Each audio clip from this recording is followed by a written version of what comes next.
नमस्कार, आज की बात में आप सभी का स्वागत है। मैं हूं आपके साथ अनु सिंह। खबरों की शुरुआत इस वक्त की बड़ी खबर से, लखनऊ से खबर, जहां सपा के नाम लिखाओ 300 यूनिट बिजली पाव पर रोक संभव है। मुख्य निर्वाचन आयुक्त से अभियान की शिकायत की गई है। हाईकोर्ट के अधिवक्ता अमित जायसवाल हैं जिन्होंने शिकायत की है। आचार संहिता के उल्लंघन का आरोप लगाया गया है। मतदाताओं को रिश्वत देकर लुभाने की कोशिश का आरोप लगाया गया है, जिसके बाद समाजवादी पार्टी की ये जो एक दाव है मुफ्त बिजली देने का और अपने वोट बैंक को रिझाने का, ये फीका पड़ सकता है। मतदाताओं को रिश्वत देकर लुभाने की कोशिश का आरोप लगाया गया है। लखनऊ से ये बड़ी जानकारी दे रहे हैं, जहां सपा के नाम लिखाओ 300 यूनिट मुफ्त पाव पर मुख्य निर्वाचन आयुक्त से अभियान की शिकायत की गई है और हाईकोर्ट के अधिवक्ता हैं अमित जायसवाल जिन्होंने शिकायत की है। आचार संहिता के उल्लंघन का आरोप इस शिकायत में लगाया गया है। कहा गया कि मतदाताओं को रिश्वत देकर लुभाने की कोशिश की जा रही है। तो ऐसे में देखना होगा कि चुनाव आयोग क्या इस पर फैसला लेता है। समाजवादी पार्टी ने नाम लिखाओ 300 यूनिट बिजली मुफ्त पाओ अभियान चलाया है।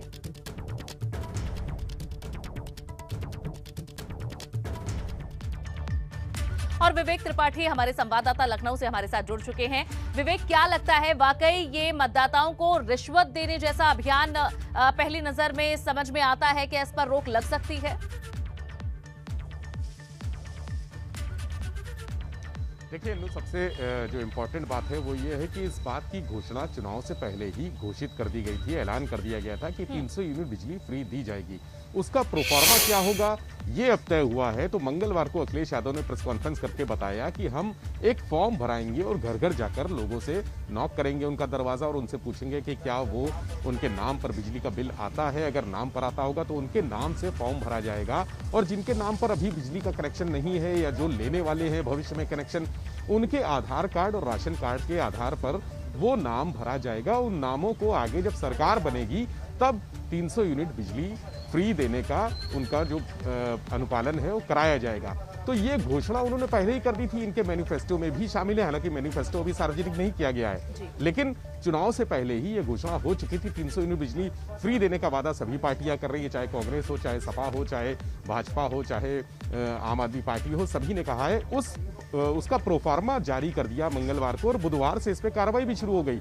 इनके जो कार्यकर्ता हैं वो घर घर जाकर करने लगे। लेकिन अखिलेश यादव का साफ कहना है कि हमने कोई जो उल्लंघन है आचार संहिता का वो इसलिए नहीं किया है क्योंकि ये घोषणा ऑलरेडी कर चुके थे। अब देखना ये होगा कि चुनाव आयोग इसको कितनी गंभीरता से लेता है, क्योंकि आचार संहिता का उल्लंघन के तमाम मामले, शिकायतें दोनों तरफ से, भाजपा की तरफ से भी, अखिलेश यादव और समाजवादी पार्टी की होती रही हैं। अखिलेश यादव की तरफ से भी लगातार चिट्ठियां जारी होती रही हैं और चुनाव आयोग से कहा जाता रहा है कि जो रैली कर रहे हैं, प्रचार कर रहे हैं, लोगों से मिल रहे हैं, सभा कर रहे हैं, वो गलत है, आचार संहिता का पालन नहीं हो रहा है, उस पर कार्रवाई की जाए। कल भी उन्होंने प्रेस कॉन्फ्रेंस में इस बात को रखा था और चुनाव आयोग पर अप्रत्यक्ष तौर पर सवाल भी उठाए थे कि चुनाव आयोग को तमाम शिकायतें की गई लेकिन कार्रवाई नहीं की गई। बिजली का बिल का मुद्दा है, जहां तक बिजली का 300 यूनिट फ्री देने का मामला है, वहां समाजवादी पार्टी के कार्यकर्ता कल से अभियान शुरू कर दिया है उन्होंने। आज भी जारी रहेगा, आगे भी जारी रहेगा। लेकिन मुद्दा यही है कि झगड़ा दोनों का कैसे सुलटे, जो सॉल्व है, सॉल्यूशन क्या है इसका। चुनाव आयोग के पास शिकायत आ चुकी है। आज उस पर यह माना जा रहा है कि लखनऊ में जो उनका ऑफिस है और दिल्ली में ऑफिस है, हालांकि उन्होंने दिल्ली ऑफिस में शिकायत की है, हाईकोर्ट के वकील ने लखनऊ ऑफिस भी एक कॉपी दी है, साथ ही अखिलेश यादव को भी एक कॉपी दी है। आज उस पर सुनवाई हो सकती है। सुनवाई में क्या चुनाव आयोग उनके इस ऑफर को, इस अभियान को आचार संहिता का उल्लंघन मानता है? अगर मानता है तो ये अभियान रोक दिया जाएगा। लेकिन अखिलेश यादव की तरफ से, जो समाजवादी पार्टी की तरफ से एक उनका जो जवाब जाना है, अभी कल ही ये दायर हुई है याचिका, ये एप्लीकेशन, तो जवाब जो जाएगा वो आज जवाब भेजा जा सकता है। उस पर सुनवाई होगी कि आखिर क्या निर्णय लिया जाए, क्या ये आदर्श आचार संहिता का उल्लंघन माना जाएगा, चूंकि ये घोषणा पहले हो चुकी है और उस पर इम्प्लीमेंटेशन यानी उसकी कार्रवाई अब शुरू हुई है। तो ऐसा लग रहा है जैसे कल उन्होंने कहा भी था, समाजवादी पार्टी की जो प्रदेश अध्यक्ष हैं यहाँ पर नरेश उत्तम पटेल, उनसे बात हुई थी जब ये मुद्दा आया कि शिकायत की गई है, तब उन्होंने कहा था कि नहीं, शिकायत वाजिब नहीं है क्योंकि इसकी घोषणा पहले हो चुकी है। बहुत सारी घोषणाएं चुनाव के पहले होती हैं और उन पर ऐन चुनाव के टाइम अमल किया जाता है, बताया जाता है कि हम इसको कैसे इम्प्लीमेंट इसका करेंगे, कैसे इसका क्या प्रोसीजर होगा। तो ये प्रोसीजर है जो शुरू हुआ है, घोषणा पहले हो चुकी है, ये प्रक्रिया है। अब प्रक्रिया शुरू हो रही है तो इस पर कोई सवाल नहीं उठाना चाहिए, ये लाजमी नहीं है। अब चूंकि गेंद चुनाव आयोग के पाले में है, फैसला चुनाव आयोग को करना है कि क्या वाकई में ये वोटरों को लालच देने, लुभाने की एक कोई कार्रवाई है, उनको इस पूरे अभियान के जरिए कहीं प्रभावित किया जा रहा है, उनको लालच दिया जा रहा है। इस फैसले के बाद हो सकता है कि आज सुनवाई हो या कल सुनवाई हो, चूंकि अभी समाजवादी पार्टी की तरफ से जवाब दाखिल किया जाएगा, नोटिस आएगा, जवाब दाखिल किया जाएगा। जवाब दाखिल करने के बाद चुनाव आयोग क्या निर्णय लेता है, इस पर सबकी नजर होगी कि क्या वाकई में आदर्श आचार संहिता का उल्लंघन है। जी विवेक, बहुत बहुत शुक्रिया इस पूरी जानकारी के लिए आपका। तो देखना होगा कि चुनाव आयोग इस पर क्या और कब तक फैसला लेता है। फिलहाल खबरों में आगे बढ़ते हैं। आज जारी हो सकती है भाजपा गठबंधन की पहली लिस्ट। एनडीए की सीटों के बंटवारे पर सहयोगियों से बनी है बात। अपना दल निषाद पार्टी के साथ 2022 का चुनाव लड़ रही है बीजेपी। सीटों के बंटवारे पर आज एनडीए अपने पत्ते खोलेगी। सीटों के बंटवारे को लेकर जहां अपना दल अध्यक्ष अनुप्रिया पटेल ने 2017 से ज्यादा सीटों पर चुनाव लड़ने के संकेत दिए हैं, तो वहीं संजय निषाद ने तकरीबन 15 सीटें मिलने की बात कही है। लेकिन देखना होगा कि जब सूची बाहर आती है तो उसमें कितनी सीटें किस पार्टी को दी जाती हैं। तो आज बंटवारे पर फाइनल फैसला लिया जा सकता है। एनडीए जहां लगातार अपने सहयोगियों से बातचीत मंथन कर रही है, अनुप्रिया पटेल और संजय निषाद की पार्टी को कितनी सीटें दी जाती हैं ये देखना होगा। सीटें जो है निर्धारित हो चुकी हैं, समय समय पर आपको मिलेंगे। 2 चरण का चुनाव जो पश्चिम का, उसमें हम लोग केवल भारतीय जनता पार्टी को सहयोग कर रहे हो, मेरा कोई कार्यकर्ता नहीं रहा। उसके बाद तीसरे, चौथे, 5वें, 6वें, 7वें में जब भी भारतीय जनता पार्टी की लिस्ट निकलेगी, उसके साथ निषाद पार्टी के भी जहां हमारे उम्मीदवार खड़े होंगे वो भी उसके साथ निकलेगी, वो रणनीति का हिस्सा है। वहीं बुधवार के बाद आज भी भाजपा से सपा और कांग्रेस को बड़े झटके लगने तय हैं। आज भी सपा के 2 बड़े चेहरों को भाजपा अपने पाले में लाएगी, जिसमें से एक नितिन अग्रवाल हैं, जिनका भाजपा में आना करीब करीब पहले से ही तय था। आज औपचारिक रूप से आधिकारिक पुष्टि हो जाएगी। नितिन अग्रवाल ने बुधवार को ही सपा की सदस्यता और विधानसभा उपाध्यक्ष पद से इस्तीफा दिया है। तो वहीं आज मुलायम सिंह के साड़ू भाई प्रमोद गुप्ता और कांग्रेस के कैंपेन लड़की हूं लड़ सकती हूं पोस्टर गर्ल प्रियंका मौर्य भी आज भाजपा में शामिल हो सकती हैं। तो आज भी जहां एक दल से दूसरे में जाने का सिलसिला जारी रहेगा, आज सपा और कांग्रेस को झटका देने वाली है भाजपा। आज सपा के नितिन अग्रवाल और प्रमोद गुप्ता कमल थामेंगे। इनके अलावा कांग्रेस की पोस्टर गर्ल प्रियंका मौर्य भी भाजपा में आज शामिल होंगी। लड़की हूं लड़ सकती हूं कैंपेन पोस्टर गर्ल हैं प्रियंका मौर्य, जो कि आज भाजपा में शामिल होने वाली हैं, ये जानकारी मिल रही है। तो अखिलेश यादव जहां इससे पहले ये हालांकि कह चुके हैं कि और दूसरे दलों से जो नेता आएंगे उन्हें नहीं शामिल कराया जाएगा, लेकिन अभी भी सभी पार्टियों में एक दल से दूसरे दल में जाने का सिलसिला जारी है। आज समाजवादी पार्टी और कांग्रेस को झटका देने वाली है भाजपा, जहां लड़की हूं लड़ सकती हूं की पोस्टर गर्ल प्रियंका मौर्य आज बीजेपी में शामिल होने वाली हैं। वहीं नितिन अग्रवाल भी आज भाजपा का दामन थामेंगे। मुलायम सिंह के रिश्तेदार प्रमोद गुप्ता भी आज भाजपा में शामिल होने वाले हैं। कांग्रेस की पोस्टर गर्ल प्रियंका मौर्य भी आज बीजेपी में शामिल होने वाली हैं। तो आज भी वो तस्वीरें सामने आएंगी जब भाजपा की सदस्यता कई और बाकी पार्टियों के नेता ग्रहण करेंगे, और ऐसे में सभी पार्टियां खींचतान में ऐसे नेताओं की जुटी हुई हैं। इसमें कोई भी पार्टी अछूती नहीं रही है। तो आज एक और बड़ा झटका लग सकता है अखिलेश यादव की पार्टी को, लेकिन आज अखिलेश यादव अपनी वर्चुअल रैली भी करने वाले हैं। सुबह 11:30 बजे और शाम 4 बजे ये वर्चुअल रैलीज होंगी। लखनऊ में आज प्रेस कॉन्फ्रेंस करेंगे सपा अध्यक्ष अखिलेश यादव। कई दलों के नेताओं को सपा में वे भी ज्वाइन कराएंगे। कई छोटे दल आज सपा में शामिल होकर समर्थन का ऐलान करेंगे। तो सभी पार्टियां नेताओं को और कुछ और पार्टियों से गठबंधन में जुटी हैं। आज अखिलेश यादव भी कई वर्चुअल रैलीज तो करेंगे ही, एक प्रेस कॉन्फ्रेंस भी करेंगे, और इसके अलावा कुछ छोटे दल हैं जो आज समाजवादी पार्टी में शामिल होकर समर्थन का ऐलान करेंगे। कई दलों के नेताओं को सपा में शामिल कराएंगे आज अखिलेश यादव। सभी पार्टियों में इस तरह के कार्यक्रम हैं और आज 2 वर्चुअल रैली भी अखिलेश यादव करने वाले हैं। और ज्यादा जानकारी देने के लिए हमारे सहयोगी बलराम पांडे लखनऊ से हमारे साथ जुड़ चुके हैं। बलराम, ये बताएं कि अखिलेश यादव जिन छोटे दलों को आज मिलाने वाले हैं उसमें कौन कौन से नाम शामिल हैं, और जो वर्चुअल रैलीज होने वाली हैं इसके बारे में भी जानकारी दें।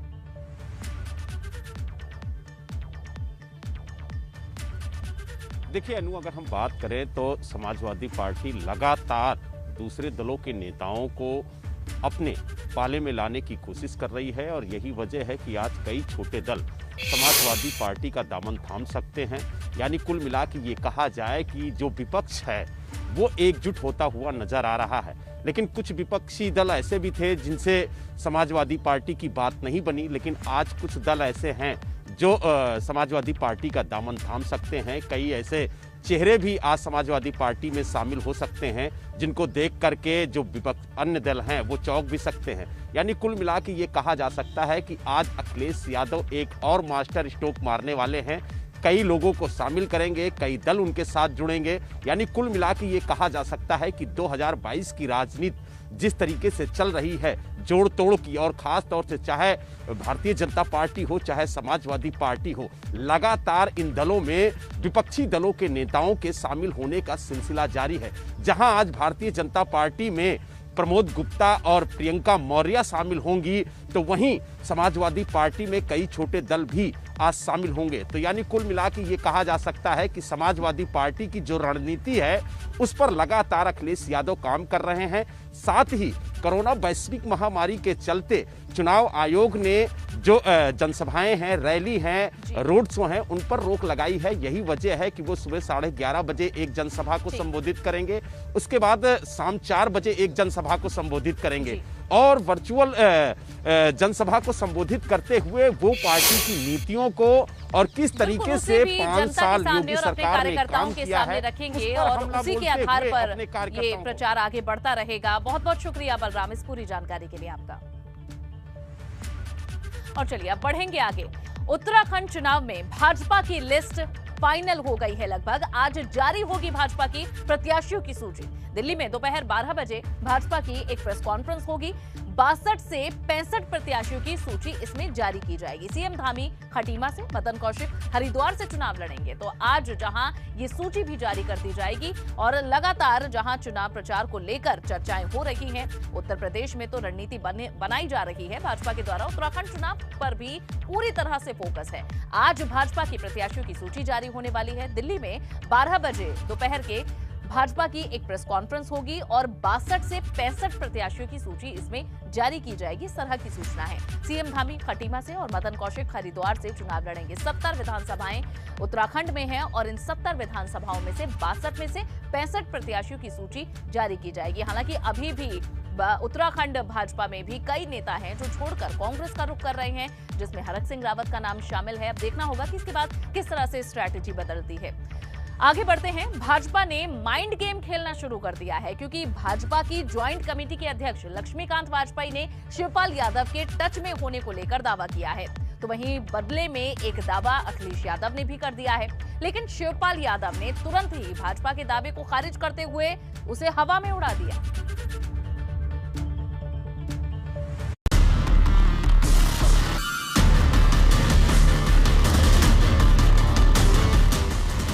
सपा भाजपा में माइंड गेम कौन लगाएगा, किस दल में सेम? आने वालों के लिए मैं भाजपा के दरवाजे बंद नहीं करना चाहता।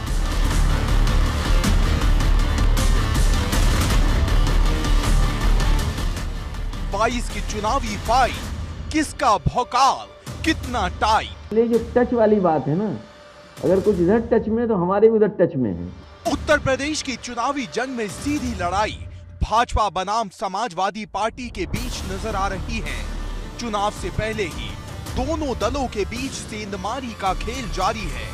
समाजवादी पार्टी भाजपा के 15 विकेट डाउन कर चुकी है, तो भाजपा ने भी मुलायम की छोटी बहू अपर्णा को अपने पाले में लाकर बड़ा झटका दे दिया है और अब दोनों दलों के बीच माइंड गेम शुरू हो गया है। मतलब किसका कौन सा नेता किसके पाले में है, इसको लेकर सियासी तीर छोड़े जा रहे हैं। एक ऐसा ही तीर भाजपा की ज्वाइनिंग कमेटी के अध्यक्ष लक्ष्मीकांत वाजपेयी ने शिवपाल यादव को लेकर हवा में छोड़ा है। मतलब अपर्णा के बाद अगला नंबर शिवपाल यादव का है। लक्ष्मीकांत जी ये बताइए, अपर्णा यादव ने तो भारतीय जनता पार्टी की सदस्यता ले ली, लेकिन अब भारतीय जनता पार्टी की और किससे किससे बातचीत चल रही है परिवार के सदस्यों में? ये बताकर आने वालों के लिए मैं भाजपा के दरवाजे बंद नहीं करना चाहता। तो बदले में अखिलेश यादव ने भी ये कहते हुए हमला कर दिया कि अगर हमारे नेता उनके टच में हैं, तो उनके भी कई नेता हमारे टच में हैं। आपको याद होगा 2 दिन पहले जब मैंने प्रेस कॉन्फ्रेंस की थी, वो इसीलिए की थी कि उस दिन कहा कि अब भारतीय जनता पार्टी को हम नहीं तोड़ेंगे, जो आना चाहेंगे उन्हें नहीं लेंगे। इसलिए जो टच वाली बात है ना, अगर कुछ इधर टच में है तो हमारे भी उधर टच में है। अरे विकेट नहीं गिरा रहे, विकेट और गिरा सकते हैं हम। अखिलेश यही नहीं रुके, उन्होंने यहाँ तक कह दिया कि जिन्हें हम टिकट नहीं दे पा रहे हैं, उन्हें भाजपा दे रही है। सबसे पहले तो मैं बधाई दूंगा और शुभकामनाएं, और साथ ही साथ हमें खुशी इस बात की है कि समाजवादी विचारधारा का विस्तार हो रहा है। बधाई देता हूं भारतीय जनता पार्टी को कि कम से कम हमारी समाजवादी विचारधारा का विस्तार हो रहा है। जिन्हें टिकट हम नहीं दे पा रहे हैं, उन्हें टिकट वो दे रहे हैं। अखिलेश ने ये बात अपर्णा यादव को लेकर कही थी, लेकिन शिवपाल यादव भाजपा के संपर्क में हैं, ये बात सियासी गलियारों में तैर रही थी। लेकिन तभी शिवपाल यादव ने ट्वीट कर लक्ष्मीकांत वाजपेयी के दावों को हवा में उड़ा दिया और भाजपा को सत्ता से उखाड़ फेंकने का संकल्प लेते हुए जोरदार ट्वीट कर दिया, जिसमें शिवपाल यादव ने लिखा, श्री लक्ष्मीकांत वाजपेयी जी के इस दावे में कोई सच्चाई नहीं है कि मैं भारतीय जनता पार्टी में शामिल हो सकता हूँ। ये दावा पूरी तरह निराधार व तथ्यहीन है। मैं अखिलेश यादव के नेतृत्व वाली समाजवादी पार्टी गठबंधन के साथ हूँ और अपने समर्थकों से आह्वान करता हूँ कि प्रदेश की भाजपा सरकार को उखाड़ कर फेंक दे, प्रदेश में समाजवादी पार्टी की गठबंधन वाली सरकार बनाए। तो क्या शिवपाल का नाम लेकर सिर्फ हवा बनाने की कोशिश थी? क्योंकि समाजवादी पार्टी ने कई छोटे छोटे दलों से गठबंधन किया है, इसमें शिवपाल यादव की प्रस्पा भी शामिल है। हालांकि अब तक सीट बंटवारे को लेकर हालात साफ नहीं हुए हैं। प्रस्पा 6 सीटों पर चुनाव लड़ सकती है, इसकी सिर्फ चर्चा भर है। वही सवाल चुनाव चिन्ह का भी है, मतलब प्रस्पा अपने चुनाव चिन्ह पर चुनाव लड़ेगी या समाजवादी पार्टी के चिन्ह पर, ये भी एक बड़ा सवाल है। हालांकि शिवपाल यादव कई बार कई मंच से कह चुके हैं कि अखिलेश यादव ही उनके नेता है। हम दोनों मिलकर के चुनाव लड़ेंगे। अब हमने अखिलेश यादव को नेता मान ही लिया है। जितने भी सर्वे में आएगा हम लोग समीक्षा कर चुके हैं। जितने भी जीतने वाले हैं तो बैठ कर के जीतने वाले हैं और जीतने वालों को टिकट दे देंगे और 2022 में फिर समाजवादी पार्टी की सरकार बन जाएगी, अखिलेश यादव मुख्यमंत्री बने। लेकिन जिस तरह से भाजपा ने शिवपाल यादव का नाम लेकर हवा बनाई है, क्या ये हवा आने वाले दिनों में किसी और नेता को लेकर भी बनेगी? क्योंकि चर्चा इस बात की भी है कि भाजपा लगातार समाजवादी पार्टी के गठबंधन को तोड़ने की कोशिश में लगी है। बस कमजोर कड़ी की तलाश हो रही है। जैसे ही कमजोर कड़ी मिलेगी, बड़ा धमाका होगा। Bureau report, ABP Ganga. Final नतीजे से आने से पहले बहुत कुछ राजनीति में हो सकता है, उत्तर प्रदेश में हो सकता है और उस पर लगातार हमारी नजर बनी हुई है। एक बड़ी खबर आपको बताते हैं, उत्तराखंड चुनाव में भाजपा की लिस्ट फाइनल हो चुकी है। आज जारी होगी भाजपा प्रत्याशियों की सूची। दिल्ली में दोपहर 12 बजे भाजपा की एक प्रेस कॉन्फ्रेंस होगी, जहां 62 से 65 प्रत्याशियों की सूची जारी की जाएगी। सीएम धामी खटीमा से और मदन कौशिक हरिद्वार से चुनाव लड़ेंगे। तो ये बड़ी जानकारी, जहां 70 विधानसभा सीटों में से 62 से 65 प्रत्याशियों की सूची आज जारी की जाएगी, जहां मुख्यमंत्री धामी खटीमा से और मदन कौशिक हरिद्वार से चुनाव लड़ेंगे।